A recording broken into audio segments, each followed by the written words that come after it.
ولا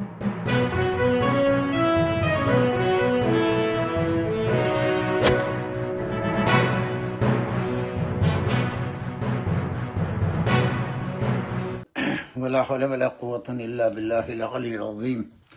أعوذ بالله من الشيطان اللعين الرجيم. بسم الله الرحمن الرحيم. الحمد لله الذي هدانا لهذا وما كنا لنهتدي لولا أن هدانا الله لقد جاءت رسل ربنا بالحق والصلاة والسلام على رسول الثقلين محبوب رب المغربين والمشرقين جد الحسن والحسين بالقاسم محمد اللهم صل على وطيبين الطاهرين المعصومين ولعنة الله على أعدائهم أجمعين. أما بعد فقد قال امام علی بن الحسین علیہ الصلاۃ والسلام: یا رب اغفر لی، یا رب ارحمنی، یا رب طاہر قلبی، یا رب جنبنی الریاء، یا رب انت جعلت اللیل راحة لنا وجعلت النہار معاشا، انت الذي جعلت الشمس والقمر بحساب، انت منظم العوالم، انت یا رب احسنت صنعک فی شمسک وفی قمرک وفی نجومک، انت سخرتها لمنفعت خلقک فانظر لی نظرة راضیہ بها یسیر قلبی خالیا من الریاء ومن العجب ومن الحقد ومن الحسد انی اخاف عقابہ. باقا سامعین اکرام، السلام علیکم ورحمۃ اللہ وبرکاتہ. الحمدللہ آج 13 ماہ رمضان المبارک ہو گئی، اور اس ضمن میں جیسا کہ ہمارا سلسلہ چل رہا ہے صحیفہ کاملہ کے اوپر، جو امام علی بن الحسین علیہ الصلاۃ والسلام امام زین العابدین یا امام سجاد جن کا لقب ہے، تو ان کی دعاؤں کا مجموعہ صحیفہ کاملہ، اور یہ میں کئی مرتبہ آپ کے گوش گزار کر چکا ہوں کہ اس معاشرے میں آج کل کے موجودہ حالات میں اس قدر، جبکہ آج نہ بنی امیہ ہیں نہ بنی عباس ہیں، سب فی النار ہو چکے ہیں، مگر انہوں نے جو بنیادیں رکھی تھیں اور جو اسلام کی بنیادوں کو مسمار کیا اور اہل بیت کو تاراج کیا، اور اہل بیت علیہم السلام سے جو بغض و کینہ اس زمین پر بویا ہے، وہ آج تک کاٹا جا رہا ہے.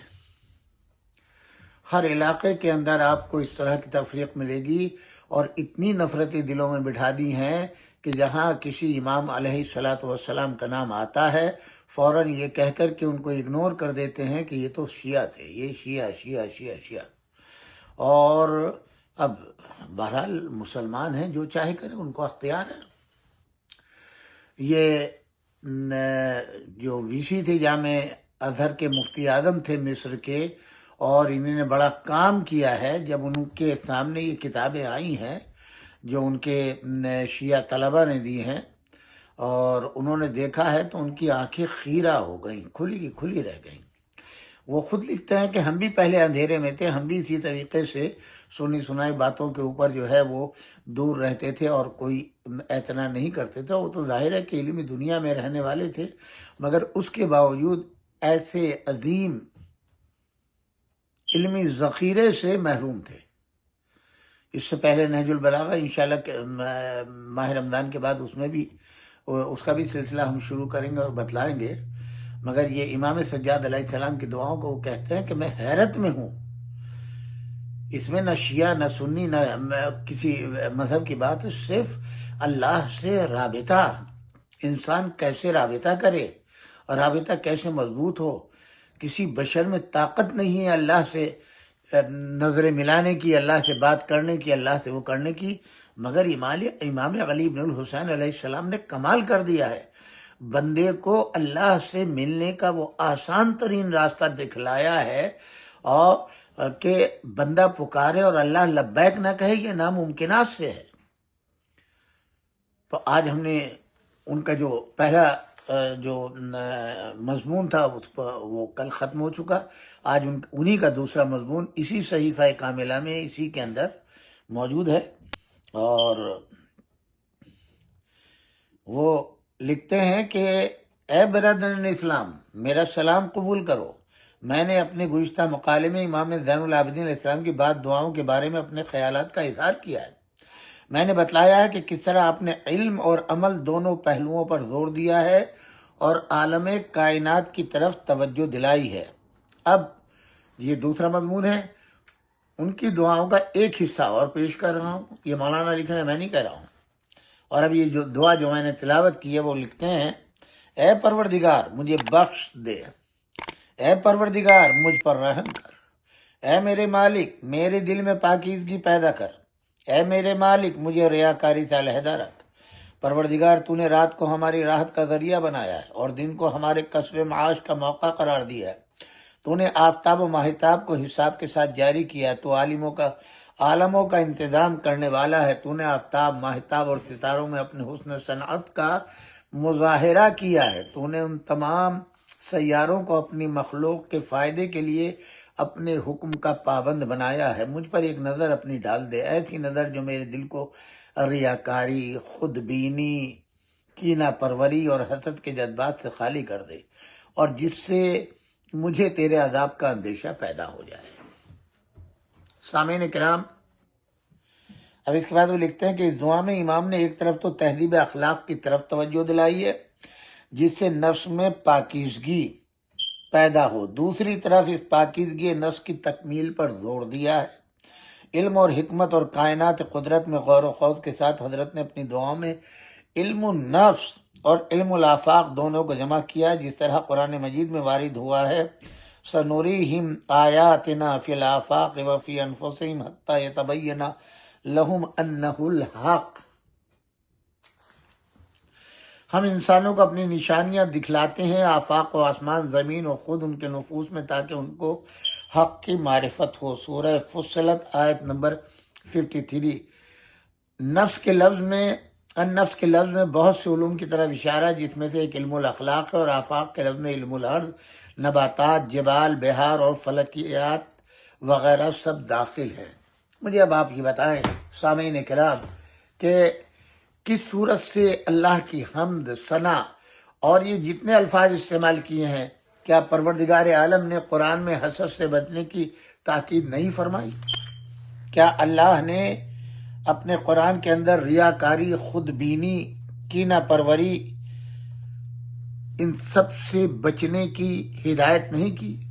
اور یہ سب کی سب بیماری وہ بیماری ہیں کہ جس میں اگر کوئی انسان مبتلا ہو جائے تو مرتے وقت تک نجات نہیں ملتی، اور شیطان پش کرتا رہتا ہے، آگے بڑھاتا رہتا ہے، اس کے اعمال کو اس کی نظر میں خوشنما دکھاتا رہتا ہے، جس سے اس میں اور غرور، تکبر، حسد، ریاکاری اور زیادہ پیدا ہو جاتی ہے۔ اور اس طرح کی بے شمار مثالیں انبیاء علیہ السلام کے زمانے میں آپ کو مل جائیں گی۔ تو آپ یہ دیکھیں کیا قرآن سے ہٹ کر کوئی دعا ہے؟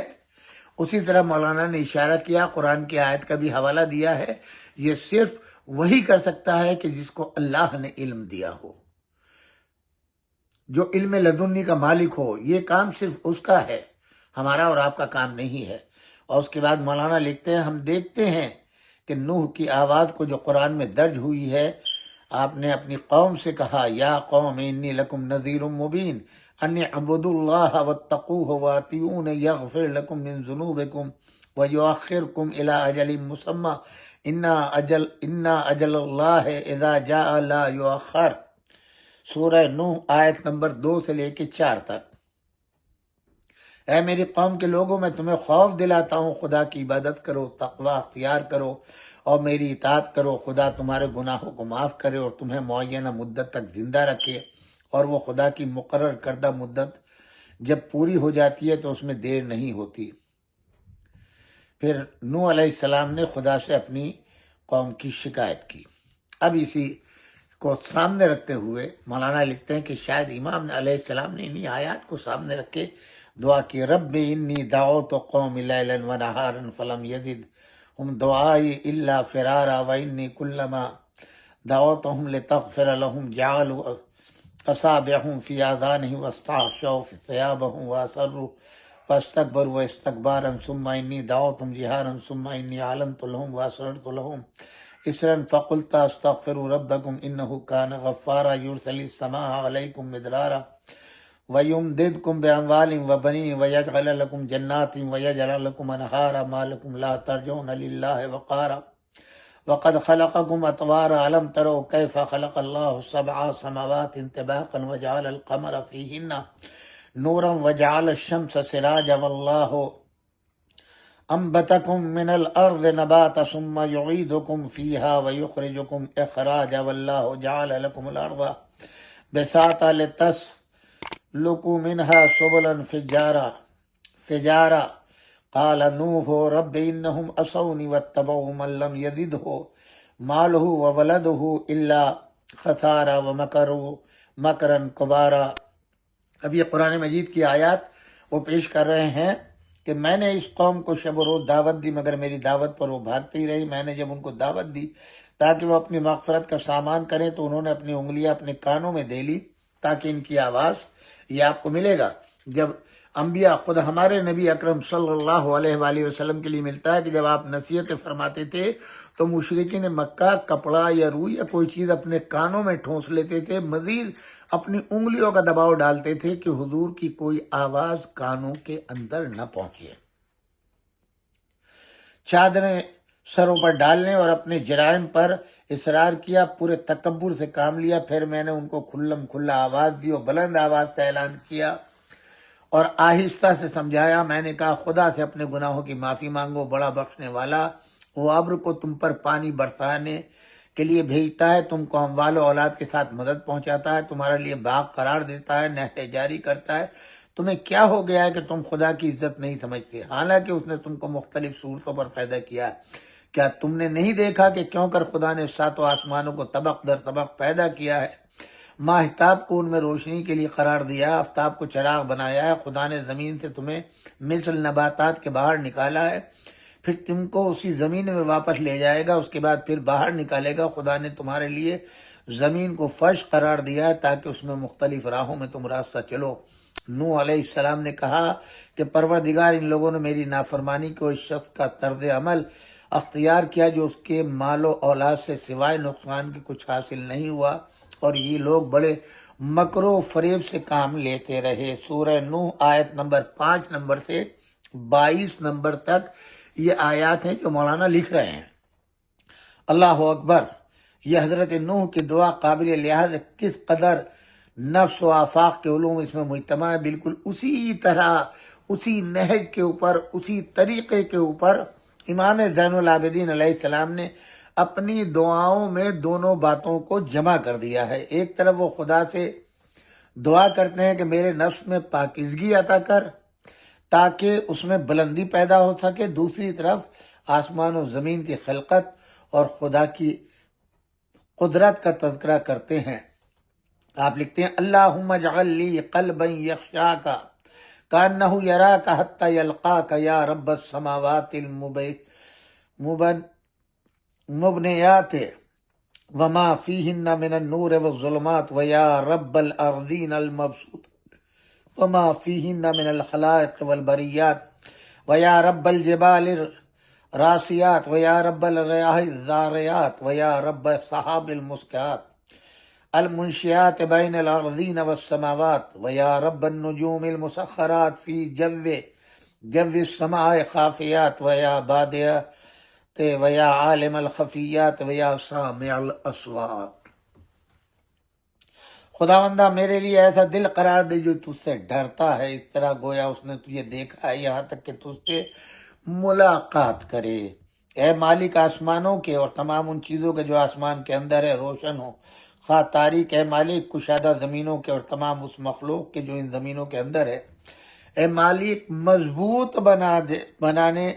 مضبوط بنیاد والے پہاڑوں کے، اے مالک چلنے والی ہواؤں کے، اے مالک ان بادلوں کے جو زمین و آسمان کے درمیان پیدا ہوتے ہیں، اے مالک ان ستاروں کے جو آسمان میں تیرے تابع ہیں، خواہ پوشیدہ ہوں اور خواہ ظاہر، اے مخفی باتوں سے باخبر اور اے آوازوں کے سننے والے۔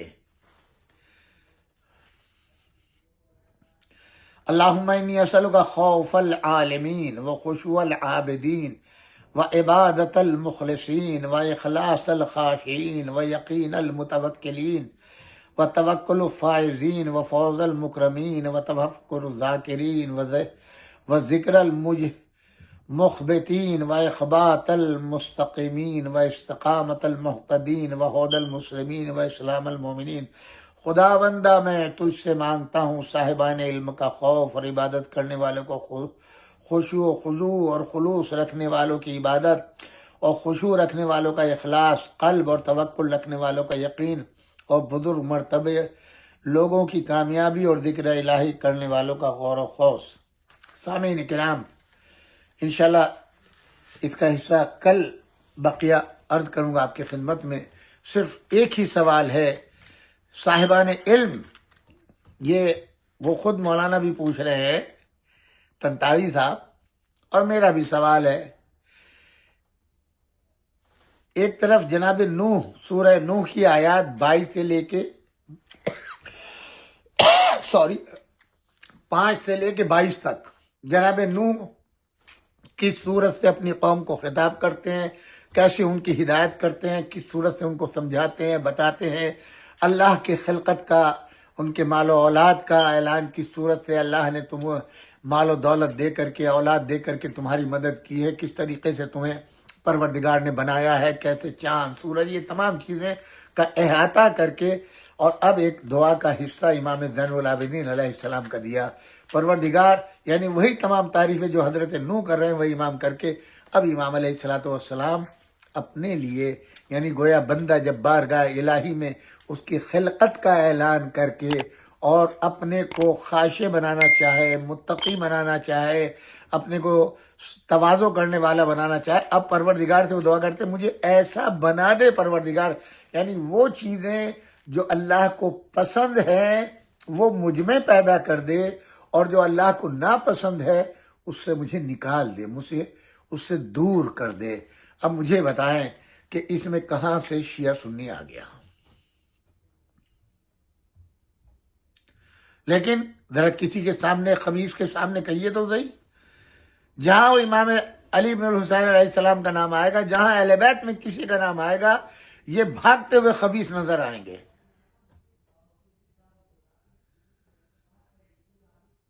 وہ اہل بیت اطہار علیہ السلام جنہوں نے اپنا جان، مال، سب کچھ قربان کر دیا۔ مولا امیر المومنین علی بن ابی طالب علیہ السلام فرماتے ہیں علی کی زندگی کا مقصد ہی جو ہے وہ احیاء دین ہے، پرچم اسلام کا سر بلند ہونا ہے، کلمہ لا الہ الا اللہ کا بلند ہونا ہے، اللہ کی محبت دل کے اندر قائم کرنا ہے، قرآن کا قیام، سیرت نبی اکرم صلی اللہ علیہ وآلہ وسلم کا نفاذ۔ خود حضور نے فرمایا یا علی تم کن لوگوں سے جنگ کرو گے اور ریزن کیا ہے، میں نے کیا کیا اور تم کیا کرو گے، یہ تمام چیزیں بیان ہو چکی ہیں۔ مگر جن کے پیٹ حرام سے بھرے ہوئے ہوں، جنہوں نے بنی امیہ اور بنی عباس کی روٹیے کھا کھا کر کے نقلی حدیثیں گڑھی ہوں، ریاکاروں، مکاروں، دھوکے بازوں، زناکاروں، جن کے باپ تک کا پتہ نہیں ہے، ان کو اس درجے پر پہنچا دیا احترام میں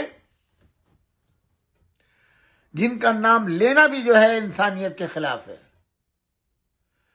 ان افراد کا احترام اس منزل پر پہنچا دیا ان محدثوں نے، ان ملاؤں نے، اور اللہ کے مقابلے میں صاحبان تطہیر کے کھڑا کر دیا جن کی طہارت کی ضمانت قرآن دے رہا ہے۔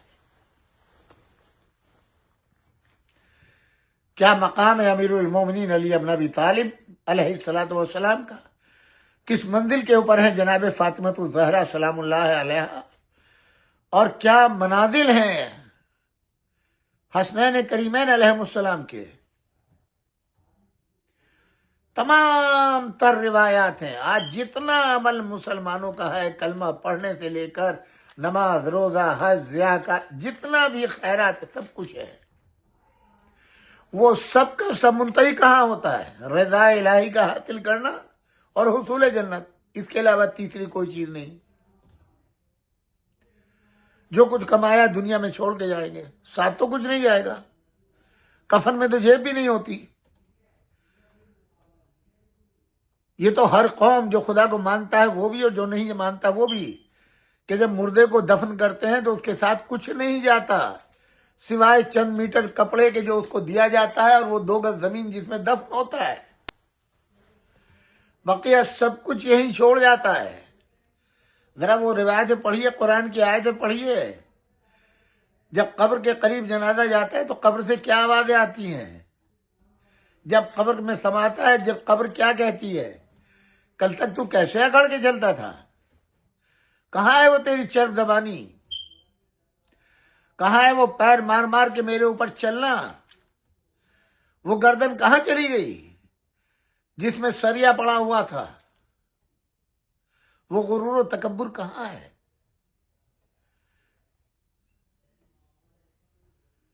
اسی خاک میں مل گیا سب کچھ، نام و نشان تک ختم ہو گیا، کون پوچھنے والا ہے؟ لیکن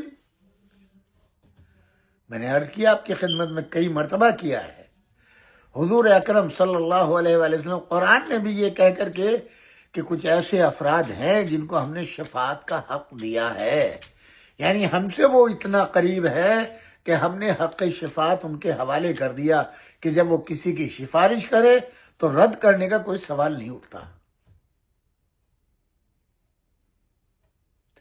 اور وہ بھی یہ کہتے ہیں، خود قرآن ان کی تعریف کرتے ہوئے کہتا ہے وَمَا تَشَاءُونَ إِلَّا أَن يَشَاءَ اللَّهُ، یہ ہستیاں وہ ہیں کہ جو کچھ چاہتے ہی نہیں سوائے اس کے کہ جو میں چاہتا ہوں، یعنی اللہ چاہتا ہے، جو کچھ اللہ چاہتا ہے وہ یہ چاہتے ہیں، اور جو یہ چاہتے ہیں وہ اللہ چاہتا ہے۔ وہ ہستی کون ہے؟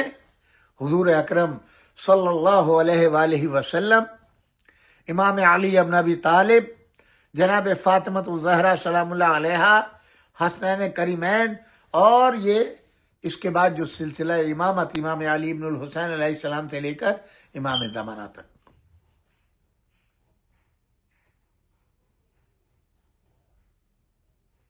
کہاں بیٹھے ہیں مسلمان؟ کس خواب غفلت میں سو رہے ہیں؟ یہ تو علم کا زمانہ ہے، جن کا تقابل کرتے ان کا کردار دیکھو، اور یہ صاحبان قصہ جن کے فضائل قرآن بیان کر رہا ہے، نبی اکرم صلی اللہ علیہ وآلہ وسلم بیان کر رہے ہیں، آج مسلمان انہیں بھلا بیٹھے، یہ کہہ کے کہ شیعوں کے امام ہیں۔ شیعوں کا قصور صرف یہ ہے کہ ان امام کو فالو کرتے ہیں۔ آپ خود بتائیں نا، قرآن تو خود کہہ رہا ہے کہ ایک دن وہ آئے گا کہ جب نہ اولاد کام آئے گی ماں باپ کے، نہ ماں باپ کام آئیں گے اولاد کے، نہ تمہارا مال، نہ اقتدار، نہ دولت، نہ ڈگری، کوئی چیز کام نہیں آئے گی۔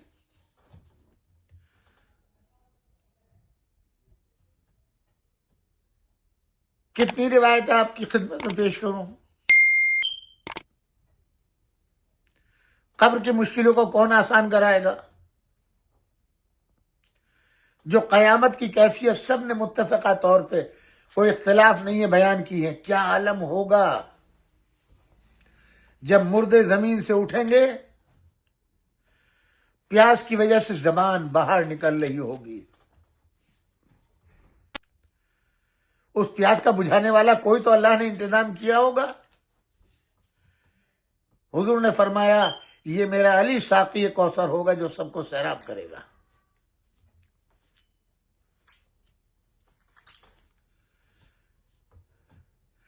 جنت کی ملکیت فاطمۃ الزہرا سلام اللہ علیہا کی ہے، حسنین کریمین نجات دلائیں گے۔ حضرت ابو بکر کی روایت ہے بھائی، محدث حق دہلوی نے لکھی ہے،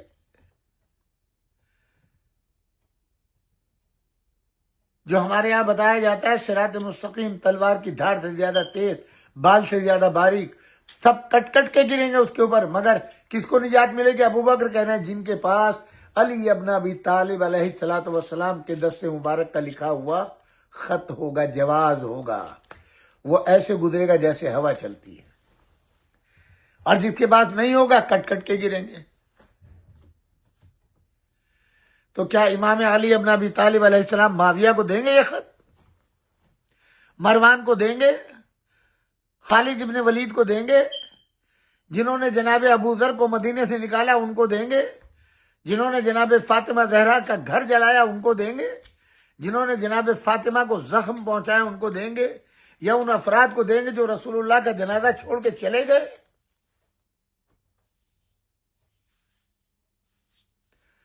یہ آج جو ان کے گیت گا رہے ہیں ان کو دیں گے؟ یہ فلاں مفتی ہے، یہ فلاں ہے، یہ فلاں ہے، یہ فلاں ہے، یہ فلاں آرگنائزیشن کا ہے، ان کو دیں گے؟ یزید ابن معاویہ کو دیں گے؟ مروان کو دیں گے؟ اس کے باپ حکم کو دیں گے؟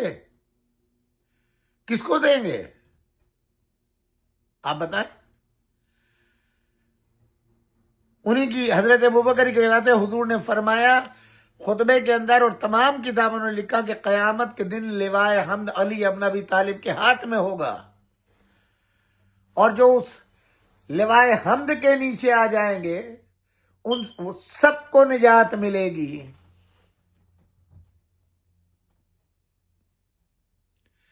کیوں نہیں یہ مبلغ بیان کرتے ان چیزوں کو کہ لوگ اپنی آخرت سنواریں؟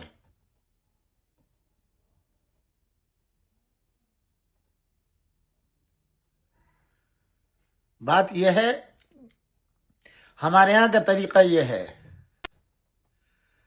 کہ سب سے پہلے ہم اپنے شیرخوار بچے کو جب وہ کلام نہیں کرتا، بولتا نہیں، اللہ کی وحدانیت کا اقرار کراتے ہیں اور انگلیوں کے اشارے سے بتاتے ہیں اللہ ایک ہے، اللہ ایک ہے، اللہ ایک ہے، کہ کہیں سے بھی کوئی شبہ جو ہے اللہ کے ساتھ دوسرے ہونے کا تصور بھی پیدا نہ ہو۔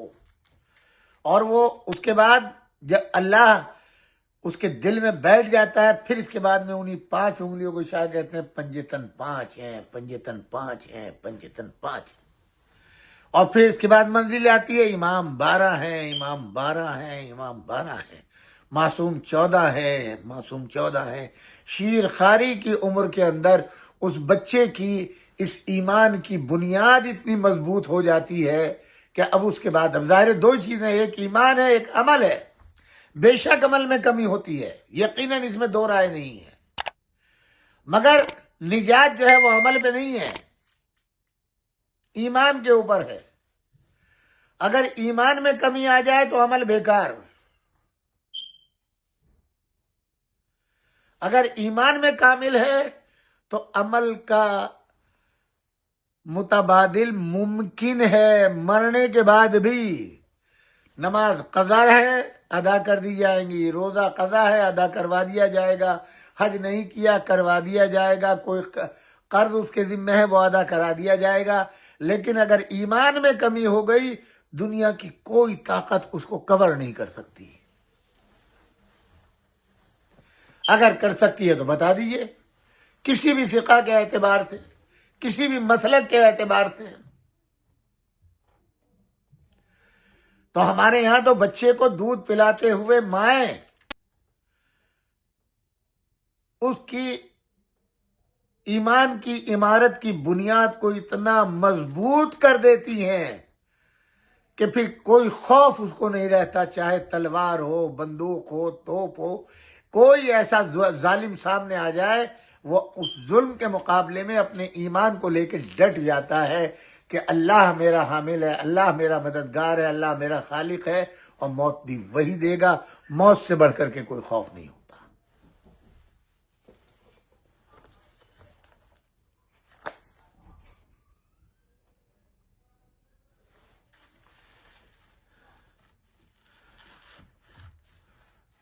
تب آپ سوچ سکتے ہیں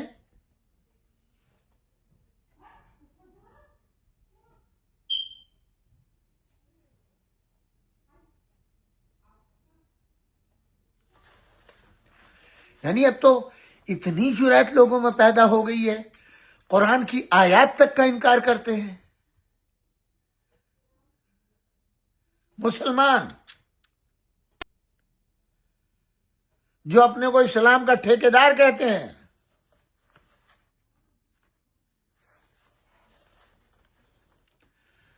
کیا قرآن نے آیہ مباہلہ کے اندر رسول کے اہل بیت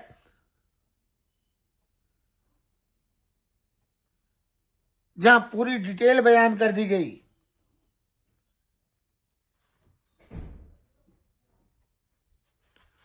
نفس کون ہے، ابنانا میں کون ہے، نسانا میں کون ہے؟ ان بدبختوں نے جہاں جہاں ان کو موقع ملا ہے ڈنڈیاں ماری ہیں،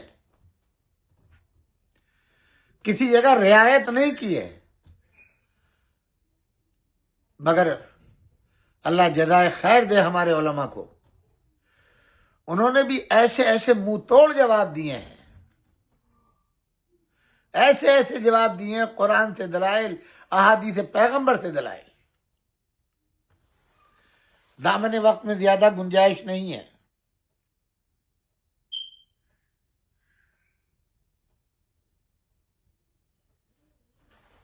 میں ایک مکالمہ جو میں نے آپ کی خدمت میں عرض کیا تھا، حسینی بیگم اور ان کے شوہر مولوی عبدالغفار، میں پوری ڈیٹیل سابقہ کیسٹوں میں بیان کر چکا ہوں۔ دونوں کے والدین کے عقائد اور مسلک بالکل الگ تھے، اور کیسے ایک ہوئے، کیسے شادی ہوئی، کیا ہوا، اور پھر یہ دونوں کے دونوں جو ہیں وہ علمی گفتگو اپنے گھر میں کرتے ہیں، جس کو محفوظ کیا گیا، اور اسی میں وہ شکوک و شبہات جو ان خبیث جعلی محدثوں نے، حرام خور محدثوں نے، جنہوں نے معاویہ کے مال پر اپنا ایمان، اپنا عمل، اپنا دین قربان کر دیا، ضمیر بیچ دیا۔ ظاہر ہے جب وہ چیزیں کتابوں میں پڑھیں گے تو اسی کے اوپر ان کا ہوگا۔ مولوی عبدالغفار کی چونکہ پوری تعلیم و تربیت دینی مدرسے جو تھے اس زمانے کے، ان سب میں اور دیوبند میں ہوئی، تو وہ ان کے گفتگو سے ظاہر ہے کس نہج پہ انہوں نے علم حاصل کیا، اپنا اجتہاد کیا، مفتی بنے، جو بھی کچھ بنے، اور پائے کے بنے۔ اب آپ دیکھیے کہ وہاں بڑے بڑے معلم، بڑے بڑے مفتی، بڑے بڑے استاد تھے، اور یہاں یہ خاتون صرف مطالعہ کر کے اور اپنے باپ کی سرپرستی میں کتابیں منگا منگا کر کے اس منزل پر پہنچ گئی کہ اتنے بڑے مفتی اور عالم کو زیر کرا دیا، صرف قرآن کی آیتیں اور احادیث، اور انہی کی احادیث جن کو مولانا مانتے تھے، جو ان کے ایمان کے تھے، جو ان کے ہم مسلک تھے، جو ان کے ہم زبان تھے، جو ان کے ہم مذہب تھے۔ خود ان خاتون کے والد بھی سنی الحنفی ہیں۔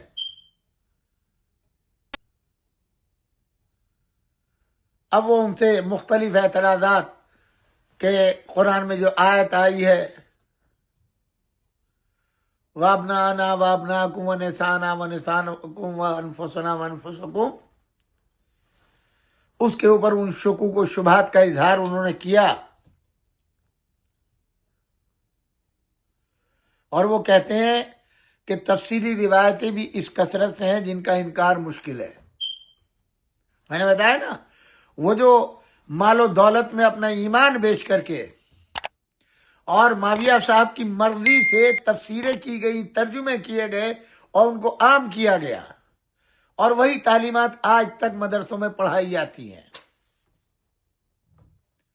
اس کا جواب حسینی بیگم دے رہی ہے۔ بے شک ایک دو کتابوں میں ہو تو خیر، یہ روایتیں تو ہزاروں کتب تفسیر و حدیث و تاریخ میں بھری ہوئی ہیں۔ میں چند حوالے ذکر کرتی ہوں۔ علامہ جلال الدین اس آیت کی تفسیر میں لکھتے ہیں، خرج ومعه الحسن والحسین وفاطمہ وعلی وقال لهم اذا دعوت فامنوا، یعنی حضرت رسول خدا صلی اللہ علیہ وآلہ وسلم مباہلے کو گئے تو اپنے ساتھ حسن اور حسین و فاطمہ و علی علیہ السلام کو بھی ساتھ لے لیا تھا، اور ان سے فرمایا کہ جب میں دعا کروں تو تم آمین کہنا۔ تفسیر جلالین مطبوع مصر۔ علامہ بیضاوی لکھتے ہیں، فات رسول اللہ صلی اللہ علیہ وآلہ تعالی وقد غدن مقتدن الحسین اخذ بید الحسن وفاطمہ تمشی خلفہ وعلی رضی اللہ عنہ خلفہا وہوا یقول اذا انا دعوت فآمنوا، یعنی نصارہ حضرات رسول خدا کے پاس آئے تو حضرت صبح کو مباہلے کے لیے اس شان سے نکلے کہ حسین کو گود میں لیے ہوئے تھے، حسن کا ہاتھ پکڑے ہوئے تھے، فاطمہ حضرت کے پیچھے تھی اور حضرت علی سب کے بعد تھے، اور حضرت ان لوگوں سے فرماتے تھے جب میں دعا کروں تو تم لوگ آمین کہتے جانا۔ تفسیر بیضاوی۔ علامہ علی ابن احمد نے بھی اس روایت کو لکھا ہے، علامہ زمخشری نے بھی اس کو لکھا ہے، ساتھ ہی یہ تحریر کی اراد بالابناء الحسن والحسین وبالنساء فاطمہ وبالنفس وعلی، یعنی خدا کا مقصود حضرت کے ابناء حسن و حسین اور نسانہ سے فاطمہ اور نفس سے خود حضرت علی ہیں۔ یہی روایت علامہ نصفی نے بھی لکھی، تفسیر مدارک حاشیہ خازن کے اوپر۔ نواب صدیق حسن خان صاحب بھوپالی نے لکھا ہے، قال جابر انفسنا وانفسکم رسول اللہ وعلی وابنانا للحسن والحسین ونسانا فاطمہ، یعنی جابر سے روایت ہے کہ اس آیت میں انفسنا سے مراد حضرت رسول خدا و حضرت علی ہیں، اور ابنا سے مراد حسن و حسین ہے، اور نسانا سے مراد حضرت فاطمہ ہے۔ پھر لکھتے ہیں لما نزلت هذه الآیت قل تعالوا دعا رسول اللہ صلی اللہ علیہ وآلہ وسلم علیا و فاطمہ و حسنا و حسین فقال اللہم ہؤلاء اہلی، یعنی جب یہ آیت قل تعالوا نازل ہوئی تو حضرت رسول خدا نے حضرت علی، فاطمہ، حسن و حسین علیہ السلام کو بلا کر کہا کہ اے اللہ میرے اہل بیت بس یہی ہیں۔ تفسیر فتح البیان۔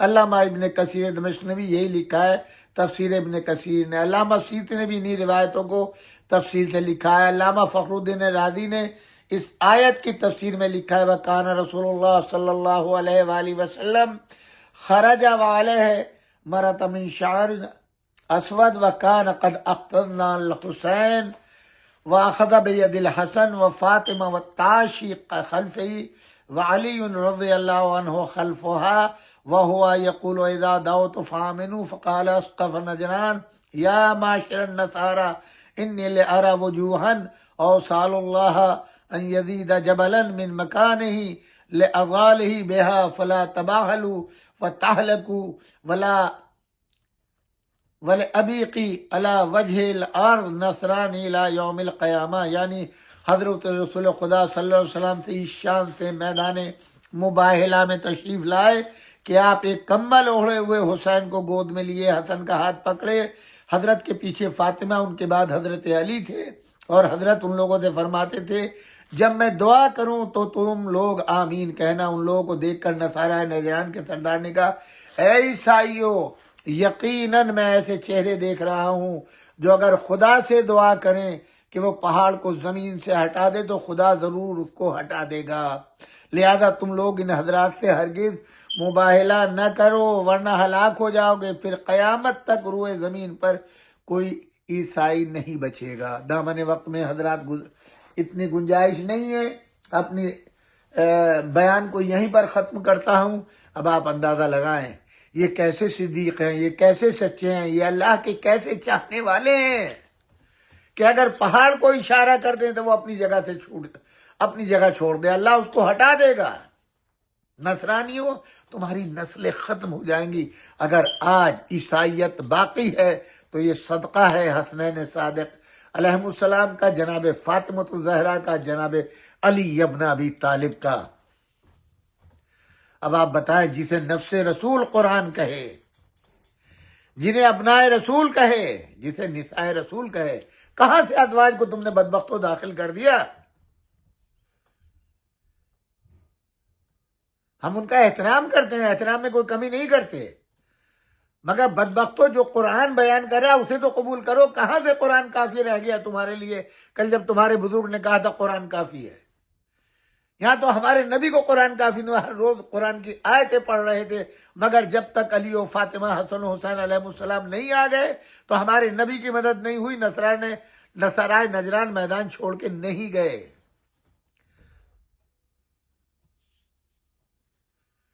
ہمارے نبی کی صداقت کا اعلان ان کی وجہ سے ہوا، نصارہ نجران میدان چھوڑ کے ان کی وجہ سے گئے، ان کی گواہی پہ گئے، اور وہ بدبخت جناب فاطمہ سلام اللہ علیہا سے گواہی مانگیں اور گواہی میں جناب فاطمہ امام علی ابن ابی طالب حسنین علیہ السلام کو باغ فدر کے مقدمے میں پیش کرے، اور ایک مسلمان صحابی رسول بدبخت، خدا کی لعنت ہو، وہ کہے یہ گواہ قابل قبول نہیں ہے۔ پوری قوم نصارہ جو ہے ان کے مقابل میں اللہ ان کو گواہی کے لیے بھیجے، اور وہ بدبخت مسلمان جس میں کلمہ پڑھا ہے وہ انہی صدیقہ طاہرہ سے گواہی مانگے، اور جب علی گواہی دینے آئے تو وہ انکار کر دے۔ تو جو علی کی گواہی کو مسلمان انکار کر دے وہ بہتر ہے یا وہ نصارہ کہ جو میدان چھوڑ کے چلے گئے؟ خدا آپ سب کو سلامت رکھے، آپ کے رزق میں خیر و برکت دے، آپ کو طول حیات دے، آپ کو ہر بلا ہر مصیبت سے نجات دے، اور آپ کے مرحومین کی مغفرت فرمائے۔ جیسا کہ میں برابر عرض کرتا ہوں، آج کا پروگرام ہمارے عزیز دوست بھائی بزرگ، ہم سے بے پناہ محبت کرنے والے ہمارے سکندر بھائی، ان کے بچے عارف سلم ہو، ارشد سلم ہو، ان کی بیٹیاں، ان کی فیملی، ان کی اہلیہ بڑا پیار کرتے ہیں، بڑا پیار دیا ہے، بڑی محبتیں دی ہیں ہمیں۔ آج کا پروگرام انہی نے کیا ہے۔ ہمارے سکندر بھائی کی اہلیہ کی کچھ چوٹ لگ گئی ہے سینٹر میں آنے میں، ماشاءاللہ بہتر ہیں، آپ دعا فرمائیں کہ ان کو مکمل شفا یابی عطا فرمائے۔ سکندر بھائی، ان کی اہلیہ کا سایہ ان کے بچوں کے سروں پر ہمیشہ قائم و دائم رہے، اور وہ اپنی خوشیاں سمیٹیں، ان کی نسل محفوظ رہے شیطان رجیم کے شر سے۔ جتنی دعائیں ممکن ہیں وہ کی جائیں ماہ مبارک میں۔ پروردگار ان کے عمل کو قبول فرمائے، ان کی نیکیوں کو قبول فرمائے، ان کے مرحومین کی مغفرت فرمائے۔ 1 مرتبہ سورہ فاتحہ، 3 مرتبہ سورہ توحید کی تلاوت فرما کر سکندر بھائی اور ان کی اہلیہ کے مرحومین مرزا ذاکر حسین، کنیز اصغری بیگم، عصمت جہاں، مرزا ناصر حسین، سید فیاض حسین، محمد پیارے مرزا، سید فردد حسین، فرخ جہاں بیگم، سید شہنشاہ حسین، سید لیاقت حسین، سید عزیز حسین، فرحت رضوی، کنیز حیدر بیگم اور انا، ان تمام مرحومین کے لیے، مولانا سید تلمیذ الحسنین رضوی صاحب قبلہ کے لیے، میرے والدین کے لیے، آپ سب کے مرحومین کے لیے سورۃ الفاتحہ۔ والسلام علیکم جمیعاً ورحمۃ اللہ وبرکاتہ۔